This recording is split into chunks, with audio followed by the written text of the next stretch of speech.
A bombshell just hit the American economy, one that could change the future of manufacturing as we know it. Ford Motor Company, a symbol of American industry for over a century, has issued a dire warning that's sending shockwaves through factories, boardrooms, and households across the nation. Ford is now seriously considering shutting down its U.S. production lines. Imagine the silence on the factory floor, the assembly lines grinding to a halt, and the ripple effect this would have on communities that have depended on Ford for generations. The reason behind this unprecedented move? President Trump's escalating trade war and his administration's proposed tariffs on imported steel and aluminum, even from close allies like Canada. These tariffs are meant to protect American industry, but they're having the opposite effect for companies like Ford, which rely on a global supply chain. Ford warns that these tariffs could make it nearly impossible to build cars at prices Americans can afford. The cost of essential materials is rising so fast that every new vehicle could become hundreds or even thousands of dollars more expensive, pricing out everyday families and putting the company's future at risk. But this crisis isn't just about Ford. It's a red alert for the entire American manufacturing sector. If Ford, with its vast resources and history, is struggling, what hope is there for smaller manufacturers? The warning is clear. The entire industry could be in jeopardy. As the price of raw materials skyrockets, thousands of jobs are on the line. Entire towns, built around factories and dependent on manufacturing, face the threat of economic collapse. Layoffs, shuttered businesses, and empty main streets could become the new reality for many American communities. Ford's announcement isn't just a corporate statement, it's a wake-up call. It highlights the real-world consequences of political decisions, showing how quickly policy changes can impact the lives of American workers and their families. The auto industry is a massive ecosystem supporting millions of jobs, not just on the assembly line but in local auto parts shops, small businesses, and service providers in every corner of the country. When Ford suffers, the pain is felt far beyond the factory gates. The looming threat of a shutdown creates a cloud of uncertainty and fear for families everywhere. Parents worry about putting food on the table, children sense the anxiety at home, and entire communities brace for an uncertain future. Ford's warning has forced lawmakers in Washington to confront the immediate and very real impact of their tariff strategy. The debate is no longer theoretical. Real jobs, real families, and the future of American industry are at stake. The stakes for American jobs and industry have never been higher. As the nation watches and waits, the decisions made in the coming weeks could determine the fate of millions and the future of American manufacturing itself. To truly grasp the roots of this economic crisis, we need to rewind and examine the logic behind President Trump's America First tariffs. These policies weren't just about economics, they were about reshaping America's role in global trade and signaling a new era of protectionism. Trump's administration believed that by putting American interests first, they could revive struggling industries and bring jobs back to U.S. soil. The tariffs became a symbol of this bold, controversial approach.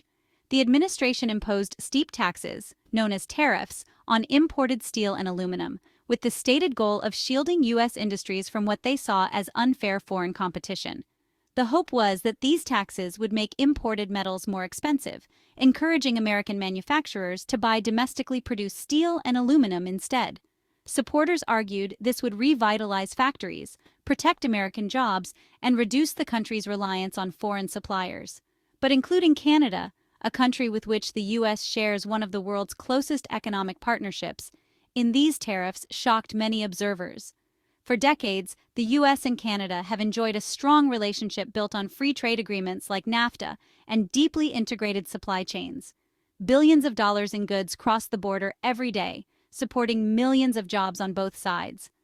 Trump justified the move by claiming that national security required a robust domestic steel industry. He argued that relying on foreign metals, even from allies, could leave the U.S. vulnerable in times of crisis. However, critics quickly pointed out that most Canadian steel and aluminum imports are used in civilian products like cars, appliances, and construction, not in military hardware. Many saw the national security argument as a pretext for economic leverage. The tariffs didn't just affect governments, they sent shockwaves through decades-old cross-border supply chains. Companies that relied on seamless trade between the U.S. and Canada suddenly faced new costs and uncertainty. Manufacturers scrambled to adapt, and some were forced to halt production or lay off workers as prices rose and supply lines were disrupted. What was intended as a bargaining chip to secure better trade deals instead sparked widespread confusion and immediate financial pain. Businesses faced higher costs, consumers saw prices rise, and the overall economic relationship between the two countries became strained almost overnight. For major companies like Ford, the consequences were swift and severe. Plants slowed or shut down, workers faced layoffs, and uncertainty rippled through entire communities. The tariffs, meant to protect American industry, ended up creating new challenges for the very people they were supposed to help. Canada didn't take the tariffs lying down. Prime Minister Trudeau responded with retaliatory tariffs on American goods, everything from steel to ketchup. The goal pressured key U.S. industries and political districts to oppose Trump's policies. Ontario, led by Premier Doug Ford, threatened a 25% surcharge on electricity exports to the U.S., a major bargaining chip. Canada's response made clear the pain of a trade war cuts both ways. The conflict quickly escalated from a U.S. action to a full-blown standoff. American businesses and consumers began to feel the impact. The stage was set for a tense, drawn-out fight. As tariffs took effect, U.S.-Canada relations soured fast. The dispute became a war of words, with Trump threatening even harsher tariffs on Canadian cars. Heated rhetoric and bizarre claims from the White House shocked observers and deepened the rift. Canadian leaders, including Trudeau and Ontario's Doug Ford, stood firm, calling the tariffs illegal and vowing to defend their industries. The escalating conflict created deep instability and anxiety for businesses and citizens. Decades of trust were replaced by suspicion and hostility. The trade dispute became a political drama, making compromise harder. Negotiators struggled to find common ground amid the public feud. Ford's warning and the trade war sent shockwaves through Wall Street.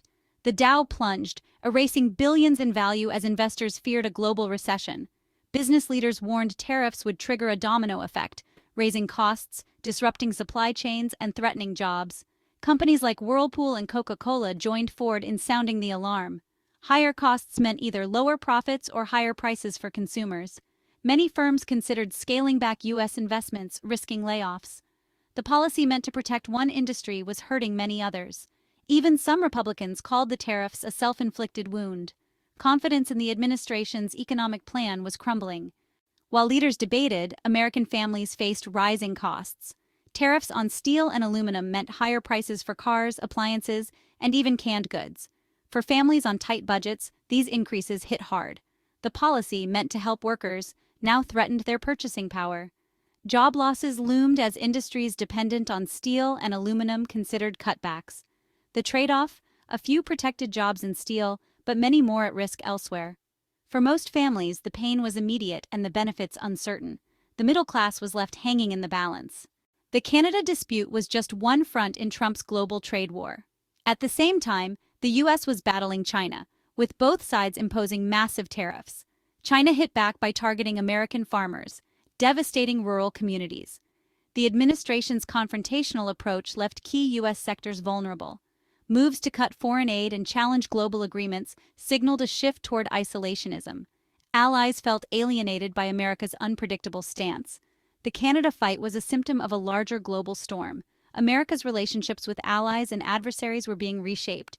The world watched, wondering how the U.S. would treat even its closest partners. After Ford's dire warning and the resulting turmoil that rippled through the financial markets, a brief but noticeable pause emerged. The sudden halt in activity left many wondering if this was the calm before a storm, or the first sign of a turning tide. Factories stood silent, parking lots empty, and the stock market's sharp drop sent shockwaves through boardrooms and households alike. Traders on the floor watched anxiously, their faces etched with uncertainty, as the world waited for the next move.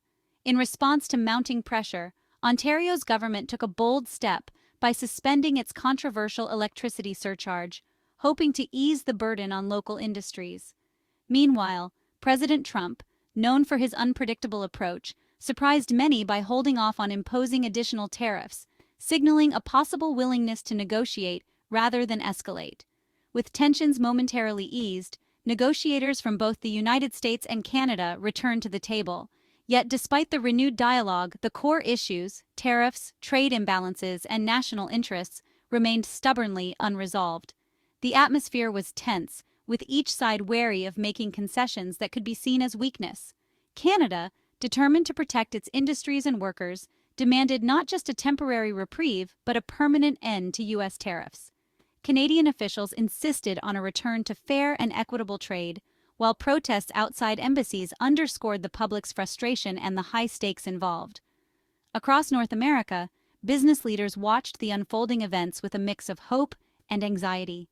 In boardrooms and on trading floors, executives and investors braced for more volatility, knowing that the outcome of these talks could determine the fate of entire industries and the broader economy. The upcoming round of USMCA negotiations was seen as a pivotal moment.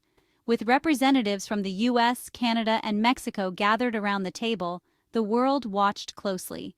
The decisions made here would shape the future of North American trade and set the tone for international cooperation, or conflict, for years to come. For millions of workers and their families, the stakes could not be higher. Every decision, every handshake, and every headline had the potential to impact livelihoods, job security, and the ability to put food on the table. The uncertainty weighed heavily on communities built around manufacturing and trade. The growing backlash from industry leaders and workers alike signaled that patience was wearing thin. Executives called for pragmatic solutions, warning that prolonged uncertainty could lead to layoffs, plant closures, and lasting damage to the economy. The pressure was mounting for politicians to find common ground. The central question remained, would diplomacy and reason ultimately prevail, bringing about a new era of cooperation and stability? Or would political posturing and entrenched positions prolong the pain, deepening divisions and fueling further chaos? As the world watched, the answer was still uncertain, but hope, however faint, lingered on the horizon.